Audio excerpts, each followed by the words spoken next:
안녕하세요, 회원님들. 오늘은 치안공법입니다. 관련되는 개념은 지난번 영상으로 소개해드린 장비 주행성 평가고요. 그 다음에 건축공사 현장에서는 대부분 굴착 치환으로 보시면 되겠습니다. 일반적인 시중 교재에 나와 있는 치안공법들은 토목공사에 대한 내용들이고요. 우리는 건축 시공기술사이기 때문에 건축 관련된 현장에 해당되는 내용으로 여러분들의 공부 범위를 좁히시고 집중해 주시면 되겠습니다. 1번 정의입니다. 연약층의 일부 전부를 굴착해서 불량토를 제거를 하는 거죠. 그리고 양질의 재료로 바꾸어서 집안의 지지력 증대, 안정성을 확보하는 부분입니다. 2번 치안 방법 및 순서입니다.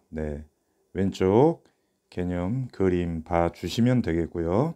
절차 프로세스는 우선은 집안조사 결과를 검토를 하셔야 됩니다.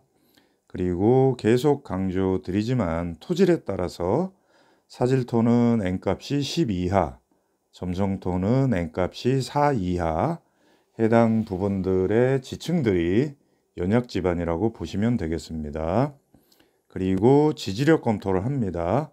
지난 영상에 설명드린 것처럼 장비 주행성 검토를 실시한다. 그렇게 해서 장비의 접지압과 지지력을 검토를 하는 거고요. 그래서 해당 지지력보다 장비 접지압이 크다.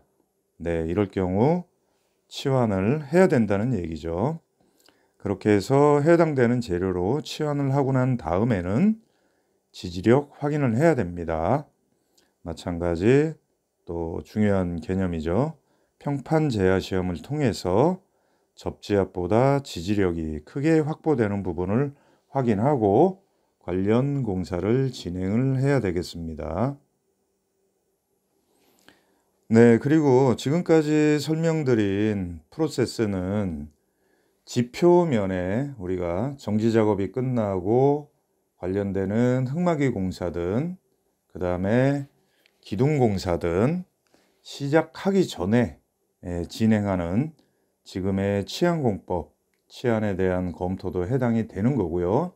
또 우리가 기초저면, 지내력 기초일 경우에 해당 기초저면에서 요구하는 지지력이 확보가 안 됐을 때 추가적으로 또 굴착을 하고 지내력 시험을 하고 또 50cm 간격으로 보통 진행을 합니다.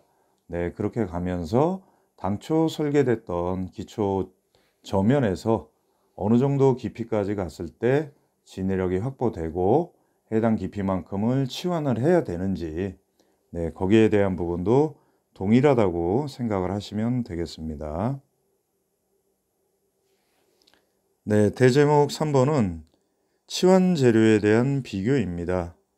그래서 가장 일반적인 골재 그리고 제강 슬래그라는 부분도 있고요. 그 다음에 PP 매트, 페트 매트 등이 있습니다. 골재 같은 경우는 가장 일반적인 부분이고 그 다음에 경제성 차원 때문에 순환 골재를 사용을 해도 무방합니다. 순환 골재라는 부분도 기억을 좀 해주시고요. 그 다음에 제강 슬래그는 흡습 기능이 있습니다. 그래서 골재 대비 더 경제적이다. 그리고 PP 매트, 페트 매트는 동일합니다. 포설이 용이하다. 그리고 흡습 기능 이상의 배수 효과가 있기 때문에 특히 점성토 집안 같은 경우는 탈수, 배수를 통해서 집안을 안미를 시켜서 강도를 더 증대하는 부분이 가능하죠. 그래서 현재 많이 사용들을 하고 있는 부분입니다. 그리고 페트 매트 경우는 지하 수위가 높은 수중에서도 시공이 가능하다.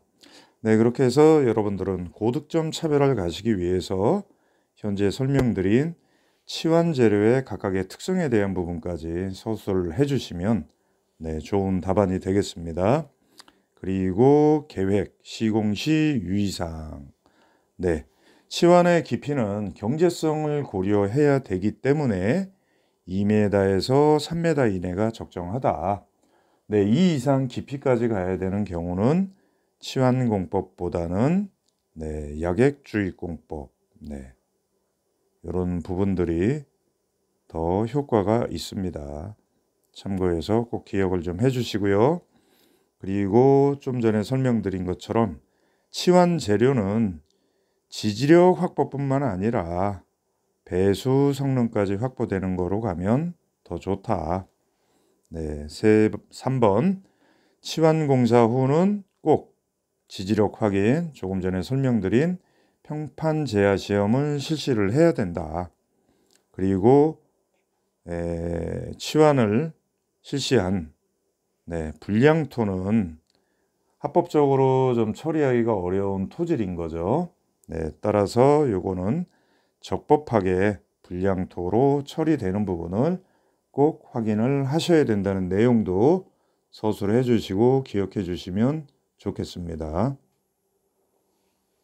다시 한번 정리를 드리자면 치환공법 관련되는 개념은 장비 주행성 평가고요. 그렇게 해서 우리가 공사를 시작하려는 지표면에 대한 내용과 또 지내력 기초에서 굴착 저면에 대한 검토 함께 생각을 좀 해주시고요. 그 다음에 시중교재에 보면 토목공사에 대한 내용까지 거론된 전반적인 광범위한 치환공법이 있습니다. 자, 하지만 우리가 건축시공기술사를 준비하는 부분인 거고, 건축공사 현장에서는 실질적으로 진행되는 치환이라는 것은 굴착 치환이라는 부분을 기억을 해 주시면 되겠습니다. 그래서 정의 굴착을 하고 불량토를 양질의 재료로 다시 채워넣는 게 굴착 치환이다. 그렇게 해서 지지력하고 집안의 안정성을 증대시킨다. 그리고 치환, 굴착 치환 방법에 대한 개념, 그림으로 설명을 좀 해줄 수 있어야 되고요. 그 다음에 순서에 대한 프로세스, 집안 조사를 하고 지지력 검토를 하고 거기에 따라 접지압이 지지력보다 클 경우 치환을 선택을 하게 된다. 그리고 치환 공사가 끝난 다음에는 다시 요구되는 지지력 이상이 확보가 되는지 평판 제하 시험을 통해서 확인을 해야 된다. 그리고 치환 재료에 대한 거는 골재, 제강 슬래그, PP 매트, PET 매트가 있다. 그리고 골재는 경제성 확보 차원의 순환골재라는 부분 사용이 가능하다. 그리고 제강 슬래그와 골재를 비교하면 제강 슬래그는 물기를 좀 이렇게 빨아 당길 수 있는, 자체적으로 머금을 수 있는 흡습 기능이 있어서 골재 대비 경제적이고 성능이 우수하다. 그리고 전반적인 배수 효과까지 가지고 있는 또 포설이 용이한 PP 매트, PE 매트라는 게 있다. 그리고 이 중에서도 페트 매트는 수중에서도 시공이 가능하다. 그리고 계획 및 시공시 유의사항에서 치환 깊이는 2m에서 3m 이내가 경제적이다. 그리고 지지력 확보뿐만 아닌 배수 성능을 가지고 있는 재료를 사용하는 게 좋다. 그리고 치환 공사 이후 지지력 확인을 해야 된다. 그리고 굴착 제거를 통한 불량토는 합법적으로 적법하게 처리를 해야 된다. 여기까지 내용들 기억을 좀 해주시기 바라겠고요. 아무튼 감사하고요. 여러분들의 합격을 기원합니다.